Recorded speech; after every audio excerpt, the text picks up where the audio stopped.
बिस्मिल्लाहिर्रहमानिर्रहीम। अस्सलामुअलैकुम। कैसे हैं आप सब? उम्मीद है आप सब खैरियत से होंगे।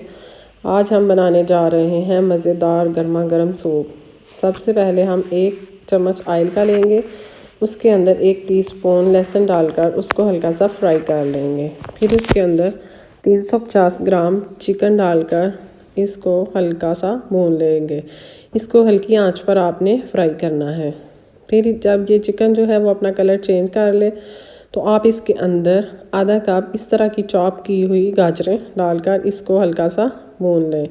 फिर इसके अंदर 2 चम्मच शिमला मिर्च के डालकर इसको हल्का सा फ्राई कर लें। और फिर इसके अंदर आप आधा कप बंद गोभी डाल दें और इसको भी हल्का सा भून लें।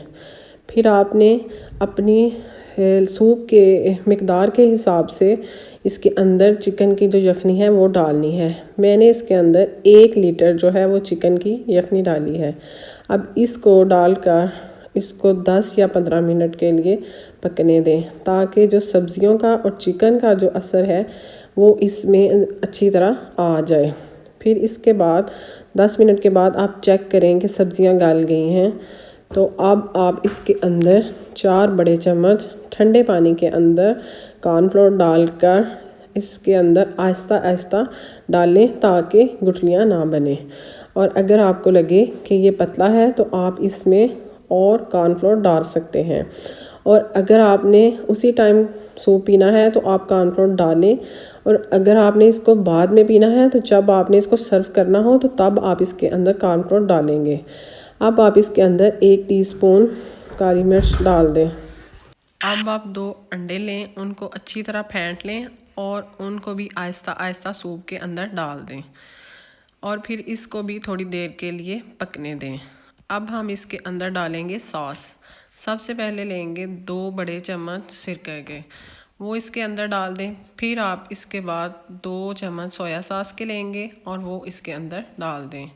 सॉस जो है वो हर बंदा अपने जायके के हिसाब से पसंद करता है। अगर आप ज़्यादा डालना चाहते हैं तो आप इसके अंदर ज़्यादा सॉस भी डाल सकते हैं। इसके बाद आप इसके अंदर 2 चम्मच चिली सॉस के भी डाल दें और इसको थोड़ी देर पकने दें। और देखें कि अब जो सूप है वो तैयार हो गया है और अब हम इसको करेंगे सर्व। और प्लीज़ आप इस रेसिपी को ट्राई ज़रूर कीजिएगा और कमेंट में बताइएगा कि आपका सूप कैसा बना था। अल्लाह ताला आप सबको आसानियाँ अता फ़रमाए और आसानियाँ तकसीम करने का शरफ़ अता फ़रमाए। आमीन। अल्लाह ताला आपको अपने हिफ्ज़-ओ-अमान में रखे। अल्लाह हाफिज़।